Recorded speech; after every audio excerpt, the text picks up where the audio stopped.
सद्गुरू श्री ब्रह्मचैतन्य महाराज गोंदवलेकर यांचं प्रवचन 28 सप्टेंबर.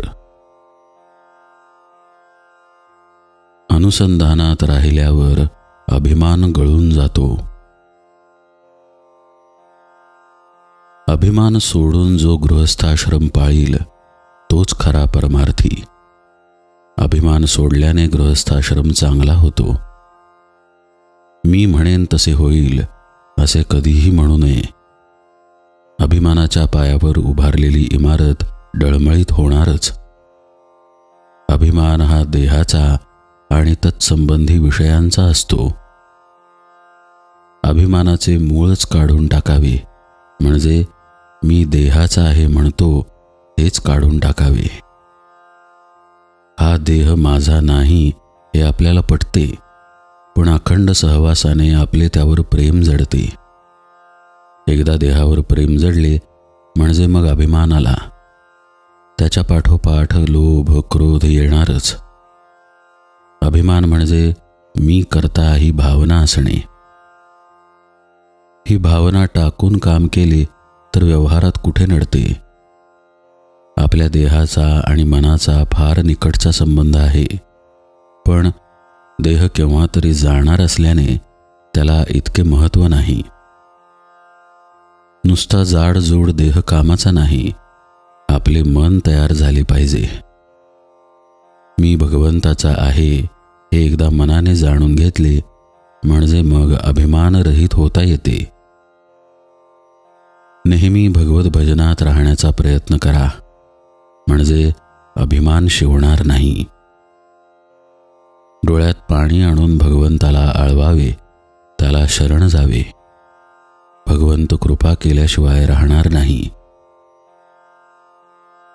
आपण आपल्या मर्यादा ओळखून वागावे.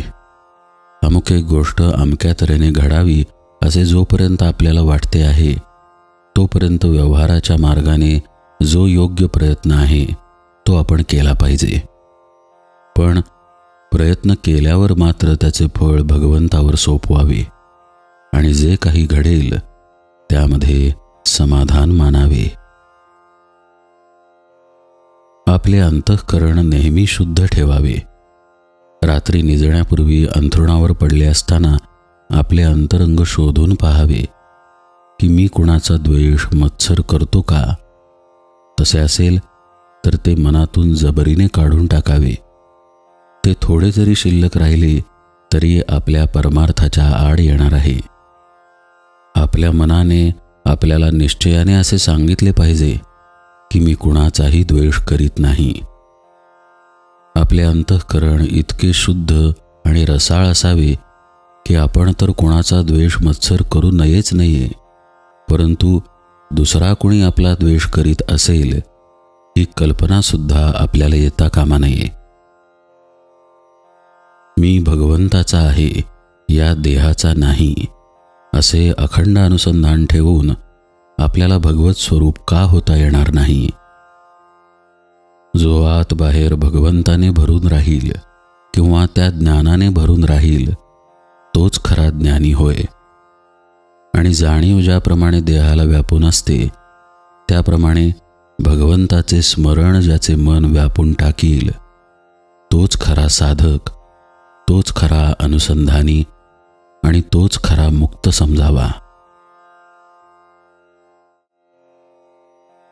विस्तवाजवळ तूप ठेवले की ते वितळते, तसे नामाची शेगडी ठेवली की अभिमान वितळलाच पाहिजे. जानकी जीवन स्मरण जय जय राम.